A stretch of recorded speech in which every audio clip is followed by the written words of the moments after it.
네, 안녕하십니까. 10강 인간의 죽음을 미적으로 승화하기. 이 시간에는 우리가 인간이 산다는 거에는 이제 생과 사가 있지 않습니까? 대부분의 그림들은 삶의 아름다움 또는 환희성, 또 예술이란 것이 늘 또 행복하기도 하고 또 즐거움에 대해서 또 그리는 부분이 많은데요. 한편으로는 마지막 종착점이 또 죽음까지 가지 않습니까? 그래서 죽음에 대해서는 또 피할 수 없는 거고, 미적으로는 또 어떻게 표현하고 있고, 그렇다면 또 작가들은 어떻게 승화하고 있고, 거기까지 한번 바라보려고 요 강을 만들었습니다. 한번 보겠습니다. 먼저 창작 경계의 확장성. 그랬을 때 미추 그랬는데 사실은 뭐 생과 사 이러고 싶었습니다. 그런데 생과 사를 너무 생과 사 이러면은 그 죽음에 대해서 정말 너무 가깝게 얘기하는 거라서 아름다움이나 추함에 대해서도 창작 경계에는 확장될 수 있다. 그렇다면 뭐 또 생과 사에 대해서도 이게 극단이지 않습니까? 이분법적으로. 그런데 그렇게 좀 접근도 해보자. 그리고 죽음에 대한 그래서 다양한 고찰이 있는 것을 알 수가 있을 것이고, 또 이러한 미적 접근이 바로 예술적으로 승화되어 있는 모습을 확인하기 위해서 생과 사를 달아보자, 이렇게 한번 정의를 해봤습니다. 그 사자의 서라는 게 있죠. 근데 지금은 이게 이제 이집트의 사자의 서에 관한 이제 그림을 여러분들이 보여드리고 있는데, 사자의 서라 그러면 최근 우리 2000년도 정도에 그 티벳 사자의 서가 그동안 금서로 묶여 있던 것이 발간되면서 세간의 그 관심을 이제 많았는데요. 그 전에 이제 그 사자의 서 그 자체는 하나의 금서로서 일반인들은 죽음에 관한 그 영적 영역에 대해서 접근할 수가 없었던 거죠. 그런데 2000년대가 넘어서면서 종교적으로 금서됐던 부분들이 많이 해제가 됐습니다. 티벳의 사자에서도 그런 일환으로 해제가 되면서 많은 사람들이 이제 궁금증이 풀릴 정도로 이 죽은 사후에 관한 얘기를 이제 많이 알게 됐고, 또 그 사자의 서를 통해 가지고 이제 해소가 많이 됐죠. 우리 예술 분야에 있어서도 이 죽음에 관한 부분들이 많이 이제 쭉 작가들이 여기를 다루고 있는데요. 먼저 예수님에 관한 부분은 예수님의 그 죽음은 그 죽음 이꼬르 사랑 아니겠습니까? 그러니까 당신의 몸을 희생해서, 그러니까 죽음으로써 희생함으로써 그 자체가 바로 인류에 대한 사랑이다.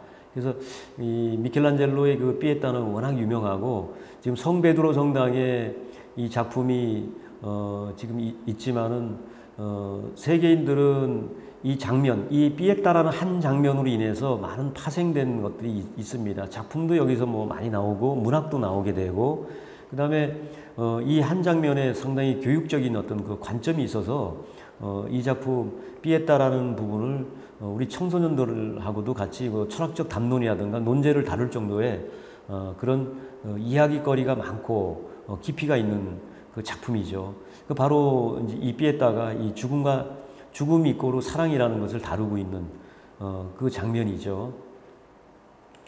그런데 지금 바니타스라는 그 분야가 있습니다. 그러니까 그 미술에서 바니타스 그러면은 이제 헛된 것. 근데 그러니까 여기서는 지금 보여드리는 작품에는 이제 그 삐테르 클레즈의 그 바니타스 정물화인데요. 이 삶을 헛되게 이제 본다는 거죠. 그러니까 이 지금 해골이 등장하는 이런 정물들인 경우에는 죽음을 상징하거나 죽음을 암시하는 정물화인데, 이 해골은 죽음이라는 상징성에다 갖다 놓고 이 갖다 쓰는 의미는 그냥 허무로서 이제 보여주는 거죠. 그러니까 정물이지만은 이 정물 자체가 허무의 삶을 노래하는 어떤 그런 그림으로서 바니타스라는 그 분야가 있습니다. 그래서 이 장면은 그 피테르 클레즈의 정물하고요.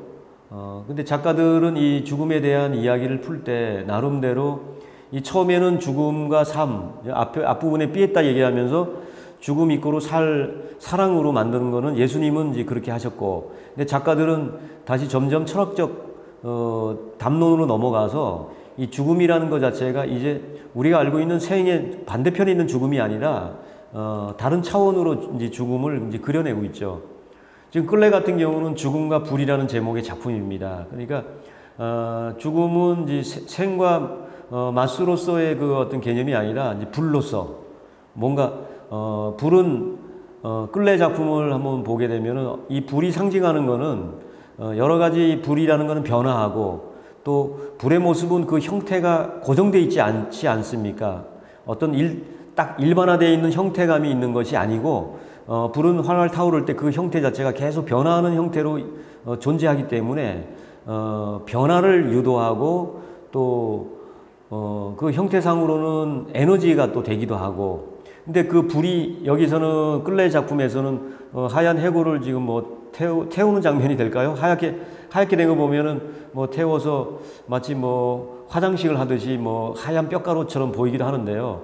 그래서 불과 해골 이렇게 보여주면서 죽음과 불이라는 제목으로 죽음에 대한 이야기를 나름대로 불의 그림으로 이렇게 그렸고 한편의 노래다 이렇게 이제 볼 수 있겠습니다. 이게 불이라는 부분은 여러 가지 에너지체로서 다양한 컬러가 나오고 또 이 해골을 정화하는 개념으로서 하얗게 된 것이 정화 아니겠습니까? 그래서 그런 의미로 담아서 생의 반대쪽으로서의 죽음에 관한 이야기를 푸는 것이 아니라 이 죽음 자체를 정화하는 이야기로서 이제 불의 이야기를 또 이제 풀고 있는 것 같습니다.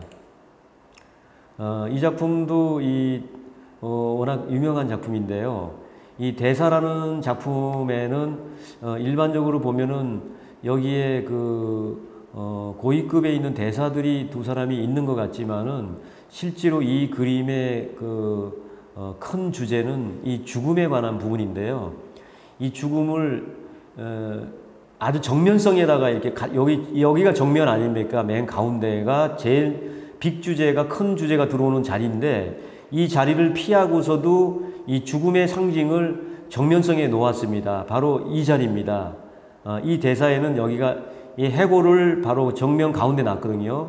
그래서 이 그림은 해골이 여기 맨 앞자리의 정중앙에 들어감으로써 죽음에 관한 이야기를 갖다가 큰 주제로 다루고 있는 작품이 바로 이 대사 작품입니다. 거기다가 이 신부님 같죠? 여기 복장이 보면 이제 블랙인데요. 이제 검정이고 여기는 이쪽 대사는 이제 화이트에서 이제 밝은 또 생의 부분 어떤 그런 부분을 암시하는지는 모르겠습니다.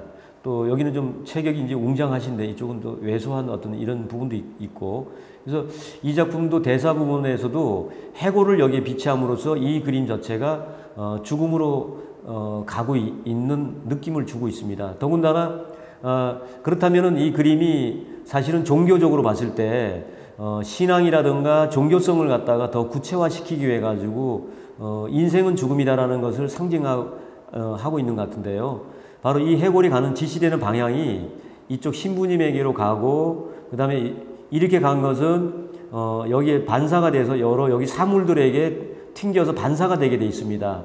이 시선 각도가 이 안에서 이런 일상적이고 우리 삶의 모든 어떤 이런 것들이 허무한 죽음의 나락으로 드디어는 간다라는 걸 암시하고 있는 거죠. 그래서 인간에게 종교성이라든가 또 종교적인 어떤 그 신념 이런 부분들을 강화하기 위한 어떤 그 역할로서 죽음의 이야기를 이 그림에서 또 던지고 있습니다. 지금 작품은 제목이 살아있는 자의 마음속에 있는 죽음의 육체적 불가능성. 한편의 시와 같죠. 이 아주 짧은 시와 같은데 바로 데미안 흐스트의 그 작품으로 워낙 유명하죠. 또 데미안 흐스트가 이 작품이 그렇게 최근작이 아니라 조금 오래된 작품이더라고요.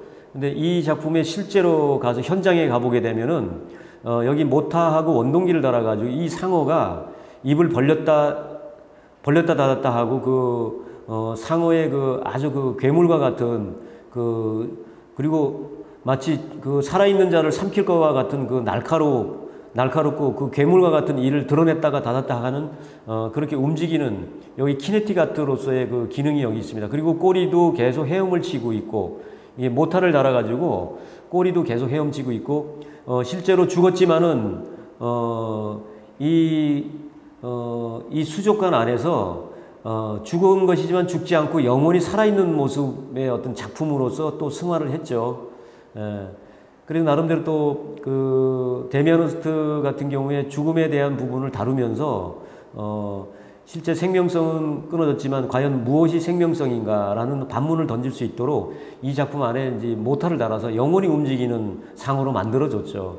예, 그래서 살아있는 자의 마음속에 있는 죽음의 육체적 불가능성, 어쩌면은 불가능한 것이 있는데 그 불가능을 좀 뭐 기계라든가 이런 걸 넣어서 그 아이디어를 좀 넣어서 이 불가능성을 극복할 수는 있지 않을까라고 해서 모터로 계속 움직이는 상어를 만들어 놨다는 거죠, 지금.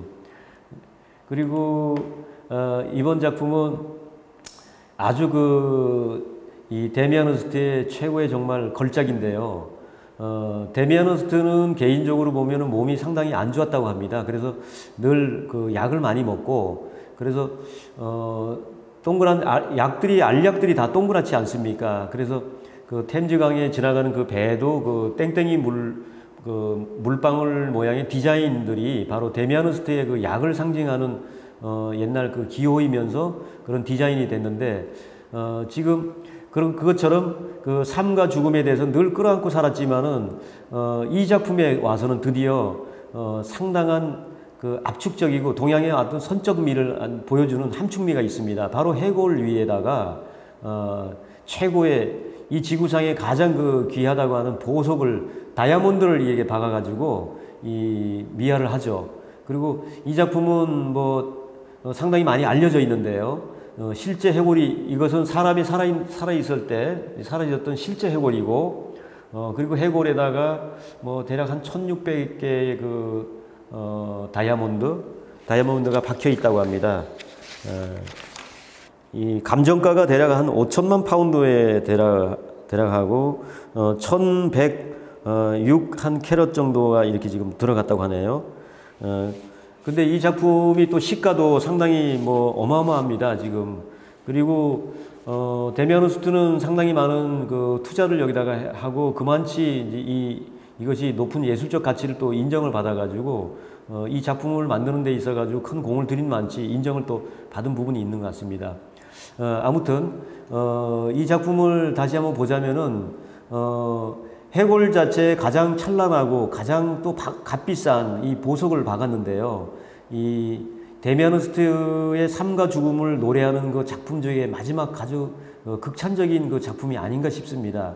그러니까 생과 사가 또 삶의 그 생의 그 찬미가 이 한꺼번에 이 속에 해골 위에 다 같이 이제 함축적으로 있는 거죠. 그래서 제목이 신의 사랑을 위하여.